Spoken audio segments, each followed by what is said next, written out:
Hi there, my name is Mr. Pete. I am a fourth grade teacher. I'm currently reading, in my opinion, one of the greatest children's books ever written.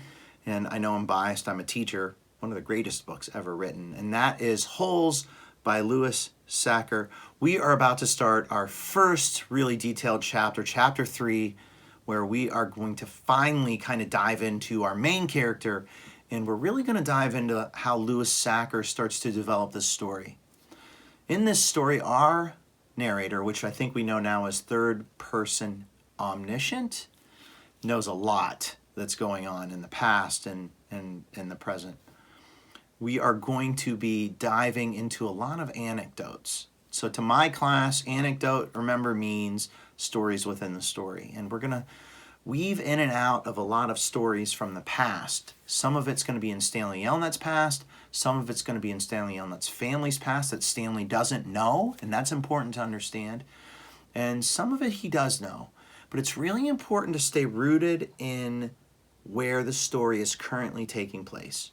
We're currently with Stanley Yelnats, our current character, and we're going to find out about his dad, about his grandfather, about his great-grandfather, moving on through all of his family, okay?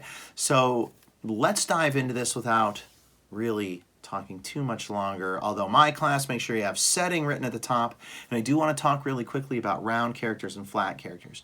Flat characters are characters that don't have a lot of backstory. We get them to help move our story along, but they're not in it for very long. And then we have our round characters that are our rich characters where we get a lot of backstory. So please pay attention to the difference between the two, because we do get a little bit of those flat characters in this story. Although a lot of our characters are really kind of vetted out. We learn a lot about them. So here we go. Let's get this story on the road. Chapter 3. Stanley Yelnats was the only passenger on the bus, not counting the driver or the guard. The guard sat next to the driver with the seat turned around facing Stanley. A rifle lay across his lap. So they don't give the driver a name. They don't give the guard a name. You can automatically tell. These are going to be flat characters. Stanley Yelnats we know as our main character, a round character. We're going to learn a ton about him starting now. Also, with that rifle across the lap, you can kind of get a mood here. This is serious. Remember, he's going to a camp for bad boys. Stanley was sitting about 10 rows back, handcuffed to his armrest. His backpack lay across the seat next to him. It contained his toothbrush, toothpaste, and a box of stationery his mother had given him. He'd promised to write her at least once a week. So he's handcuffed, and he doesn't have much. He looked out the window, although there wasn't much to see, mostly fields of hay and cotton. He was on a long bus ride to nowhere, hyperbole. Sort of. The bus wasn't air-conditioned, and the hot, heavy air was almost as stifling as the handcuffs. So stifling, again, is something that's keeping you from breathing. And in this case, it's the heat, although those handcuffs were kind of stifling his movement. They were keeping him from being able to move. Stanley and his parents had tried to pretend that he was just going away to camp for a while, just like rich kids do. When Stanley was younger, he used to play with stuffed animals and pretend the animals were at camp. Camp fun and games, he called it. Sometimes he'd have them play soccer with a marble. Other times they'd run an obstacle course or go bungee jumping off a table, tied to broken rubber bands. Now, Stanley tried to pretend he was going to camp fun and games. Maybe he'd make some friends, he thought. At least he'd get to swim in a lake. So you can see he's creative. He's got an imagination. He didn't have any friends at home. He was overweight, and the kids at his middle school often teased him about his size. Even his teachers sometimes made cruel comments without realizing it. On his last day of school, his math teacher, Mrs. Bell, taught ratios. As an example, she chose the heaviest kid in the class and the lightest kid in the class and had them weigh themselves. Stanley weighed 3 times as much as the other boy.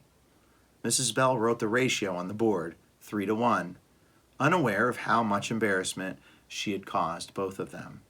Stanley was arrested later that day. So again, here's our first anecdote. On the day that Stanley was arrested, his teacher did one of the dumbest things a teacher could do. Mrs. Bell brought up the heaviest kid and the lightest kid. Embarrassing both. Just really silly for a teacher to do. So again, we can see, wow, like he's going to a camp for bad boys. He's actually thinking, maybe I could have some friends here because I don't have any friends where I'm coming from. He looked at the guard who sat slumped in his seat and wondered if he'd fallen asleep. The guard was wearing sunglasses, so Stanley couldn't see his eyes. Stanley was not a bad kid.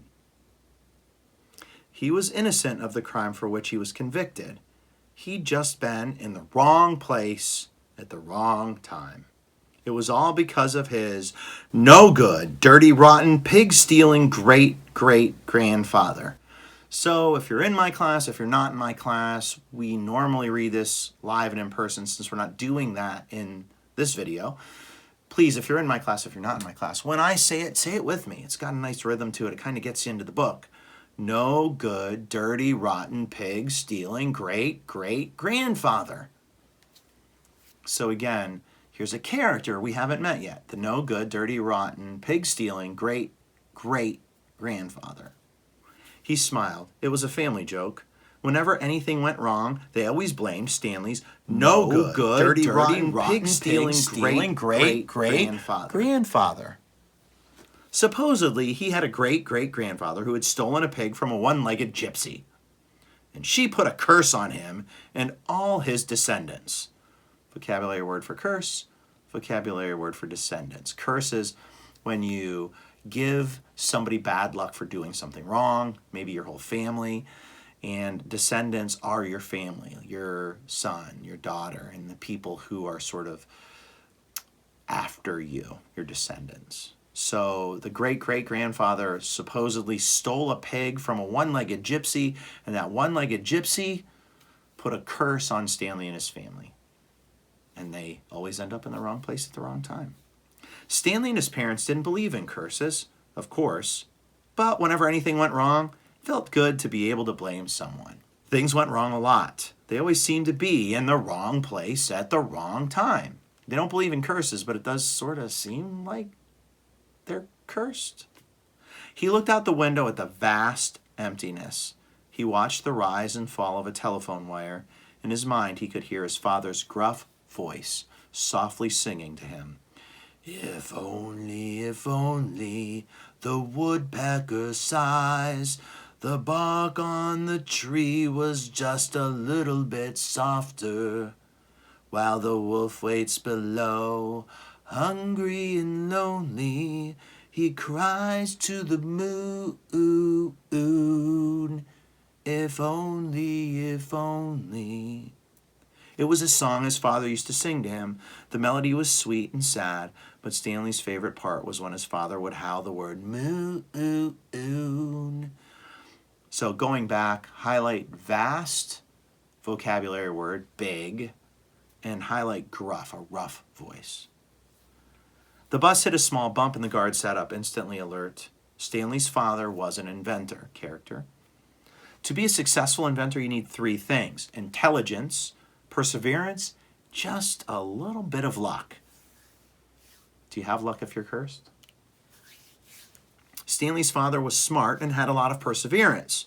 Once he started a project, he would work on it for years, often going days without sleep. He just never had any luck. Every time an experiment failed, Stanley could hear him cursing his dirty, rotten, pig-stealing great-grandfather. Remember, for his dad, it's only his great-grandfather. Stanley's father was also named Stanley Yelnats. Stanley's father's full name was Stanley Yelnats II. Our Stanley is Stanley Yelnats IV. I think that's a mistake, because our Stanley is Stanley Yelnats IV, which would mean his dad is Stanley Yelnats III, which would mean Stanley's granddad would be Stanley Yelnats II, which would mean Stanley Yelnats' great-granddad would be Stanley Yelnats I, and then his no-good, pig-stealing great-great-grandfather, who wasn't named Stanley Yelnats. Will we meet him in this book? Everyone in his family had always liked the fact that Stanley Yelnats was spelled the same frontward and backward. So they kept naming their son Stanley. Stanley was an only child, as was every other Stanley Yelnats before him. So Stanley Yelnats is what we like to call a palindrome, a word that's spelled the same frontwards and backwards. So no matter how you say it, it's said the same way. Stanley Yelnats frontwards is Stanley Yelnats and backwards is Stanley Yelnats. Mom is one of those easy ones. Wow is one of those easy ones. Mom, mom. Wow, wow. See if you can find a palindrome. They're really fun. All of them had something else in common. Despite their awful luck, they always remained hopeful, character trait. As Stanley's father liked to say, I learn from failure. That is a great theme, learning from mistakes. But perhaps that was part of the curse as well. If Stanley and his father weren't always hopeful, then it wouldn't hurt so much every time their hopes were crushed. Not every Stanley Yelnats has been a failure, Stanley's mother often pointed out. Whenever Stanley or his father became so discouraged that they actually started to believe in the curse. The first Stanley Yelnats, Stanley's great-grandfather, had made a fortune in the stock market. He couldn't have been too unlucky. At such times, she neglected to mention the bad luck that befell the first Stanley Yelnats. He lost his entire fortune when he was moving from New York to California. His stagecoach was robbed by the outlaw Kissin' Kate Barlow. So, Stanley Yelnats the first was rich until he was robbed by Kissin' Kate Barlow, an outlaw. Kind of a cool little anecdote right there. If it weren't for that, Stanley's family would now be living in a mansion on a beach in California. Instead, they were crammed in a tiny apartment that smelled of burning rubber and foot odor. If only, if only. The apartment smelled the way it did because Stanley's father was trying to invent a way to recycle old sneakers. The first person who finds a use for old sneakers, he said, will be a very rich man. It was this latest project that led to Stanley's arrest. The bus ride became increasingly bumpy because the road was no longer paved. So all of those little anecdotes there, going back and learning about his great-grandfather being sort of mugged by Kissin' Kate Barlow, finding out about his father trying to create this way to recycle old shoes, and now we're back again to our current timeline. Actually, Stanley had been impressed when he first found out that his great-great-grandfather was robbed by Kissin' Kate Barlow. True, he would have preferred living on the beach in California, but it was still kind of cool to have someone in your family robbed by a famous outlaw. Kate Barlow didn't actually kiss Stanley's great-grandfather. That would have been really cool, but she only kissed the men she killed. Instead, she robbed him and left him stranded in the middle of the desert. Does that sound like good luck to you? He was lucky to have survived, Stanley's mother was quick to point out. The bus was slowing down. The guard grunted as he stretched his arms. Welcome to Camp Green Lake, said the driver. Stanley looked out the dirty window. He couldn't see a lake, and hardly anything was green.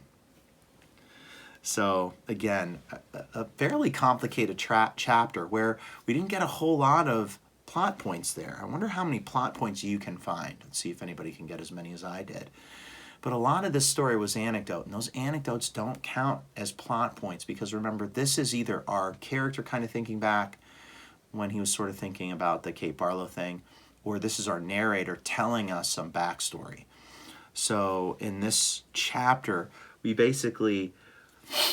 meet Stanley, and he's on his bus ride to Camp Green Lake, and it ends with him getting to Camp Green Lake. So let's learn a little bit more about Camp Green Lake and maybe a little bit more about the Yelnats. Where is he going and why? Digging holes.